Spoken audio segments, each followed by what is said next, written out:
Imagine करो कि आपके दिन की शुरुआत लहरों की आवाज, सूरज की चमचमाती किरणें और फ्रेश फिल्टर से हो। सुनते ही आपको बढ़िया फील आ गई ना? तो सोचो अगर ये एक्सपीरियंस कर सको तो कैसा लगेगा। इसलिए आज मैं लेकर आई हूँ चेन्नई की 3 डेज आइटनरी, जिसके थ्रू आप ये अमेजिंग एक्सपीरियंस ले सकते हो।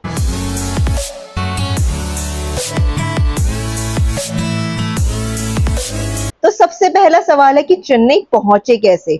आप बाय एयर, बाय ट्रेन और बाय रोड भी चेन्नई जा सकते हो। ये आपकी लोकेशन पे डिपेंड करता है कि आप कहां से जा रहे हो। इसमें से बाय ट्रेन सबसे कन्वीनियंट तरीका माना जाता है अगर साउथ इंडिया या मुंबई की साइड रहते हो तो। दूसरा इंपॉर्टेंट सवाल है कि चेन्नई का सबसे बेस्ट टाइम क्या है। वेल, अक्टूबर से फरवरी सबसे बेस्ट टाइम है चेन्नई जाने का।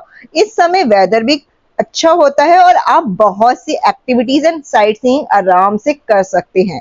मार्च से जून में यहाँ जाना अवॉइड ही करें, क्योंकि टेम्परेचर 42 डिग्री तक पहुंच जाता है और इतनी गर्मी की वजह से आप भी ढंग से घूम नहीं पाते।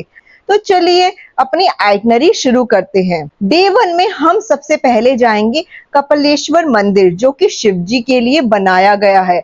ऐसा कहा जाता है कि ये वही जगह है जहां भगवान शिव जी ने रामकुंड में डुबकी लगाकर तपस्या की थी। ये मंदिर सुबह 6 बजे से दिन के 12 बजे तक और शाम के 4 बजे से रात के 9 बजे तक खुला रहता है।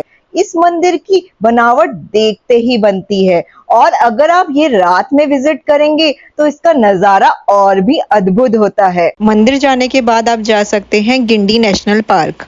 ये इंडिया का 8th स्मॉलेस्ट नेशनल पार्क है, जहां आप प्लांट्स और एनिमल की बहुत सी स्पीशीज देख सकते हैं। इवन बर्ड्स की भी 130 से ज्यादा स्पीशीज आपको यहाँ देखने को मिल जाएगी। इसकी एंट्री फीस है ₹20 फॉर अडल्ट और 10 साल से ऊपर के बच्चे के लिए ₹5। ये पार्क सुबह 9 बजे से शाम के 6 बजे तक खुला रहता है, पर ध्यान रहे ये ट्यूसडे को बंद रहता है। इसे घूमने में आपको आराम से 2 से 3 घंटे लग सकते हैं, इसलिए इसके बाद भूख लगना तो लाजमी है। इसलिए आप जा सकते हैं पुन्नुस्वामी रेस्टोरेंट टू हैव लंच। यहाँ पे खाना इनके बहुत ही ट्रेडिशनल वे में सर्व किया जाता है, जिससे आपको खाने का स्वाद और भी बढ़ जाता है।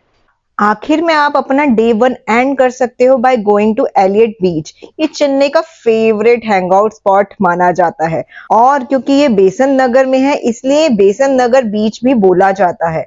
और आप यहाँ रात के टाइम जाएंगे तो इसके पास एक सर्कस भी है जिसका नाम फॉक्स वर्ल्ड है, जो कभी कभार ओपन रहता है, तो वो भी आप उस समय जाके देख सकते हैं। बढ़ते हैं डे 2 की तरफ। शुरुआत हम करेंगे सेंट मैरी चर्च से। ये मद्रास का सबसे पहला इंग्लिश चर्च है, जो कि 1680 में बनकर तैयार हुआ था।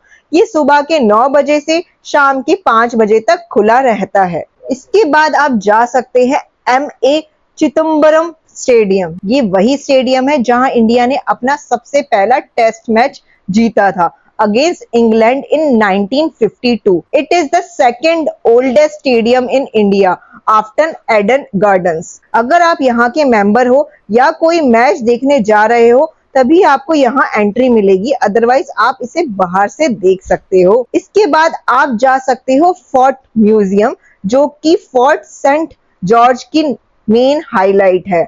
ये फोर्ट 1640 में बनाया गया था और ये चेन्नई का सबसे पुराना मॉन्यूमेंट माना जाता है। इस म्यूजियम के अंदर 10 गैलरीज हैं, जिसमें 3000 से ज्यादा आर्टिफैक्ट्स हैं from different age of Indian modern history. ये म्यूजियम सुबह के 9 बजे से शाम के 5 बजे तक खुला रहता है और यहाँ की एंट्री फीस है ₹5 for Indians and ₹100 for foreigners. After this आप जा सकते हैं एक और म्यूजियम जो कि इसी तरह बहुत ही इंटरेस्टिंग है। It is known as government museum और ये इंडिया का सेकंड ओल्डेस्ट म्यूजियम है। इसमें टोटल 6 बिल्डिंग है जहां पर अलग अलग तरीके की पेंटिंग्स है, आर्टिफैक्ट्स और आर्म्स की कलेक्शन है। और ये म्यूजियम मतलब जो मैंने आपको फोर्ट म्यूजियम दिखाया था उससे भी बहुत ही बेटर है और इतनी डिटेलिंग्स है इसके साथ।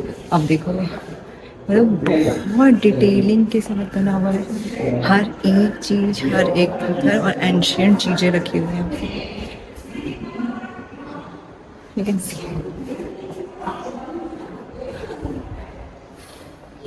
मतलब लाइक इधर बहुत लंबे लंबे फ्लोर है, इसको इधर आपको कम से कम बहुत टाइम लग सकता है ये इस म्यूज़ियम को घूमने के लिए। बहुत ही प्यारा है, मतलब लाइक मैं बोलूँगी मस्ट विजिट है। फोर्ट म्यूज़ियम बहुत ही कम टाइम में आपका कंप्लीट हो जाएगा अगर आपको जाना है तो, लेकिन ये जो है बहुत है। अगर हम अभी जैन वाले सेक्शन में जाते हैं, जैन गैलरी, आप ऊपर देख रहे होंगे मेरे, और अभी तो रुको, क्लाइमैक्स अभी बाकी है। अब मैं स्केलेटन दिखाऊंगी, ठीक है। मेन स्केलेटन आप देख सकते हो ऊपर, मेरे बिल्कुल ही ऊपर स्केलेटन है। तो मैं आपको वही बता रही हूँ कि बहुत डिटेलिंग में आप इसको घूम सकते हो। This is the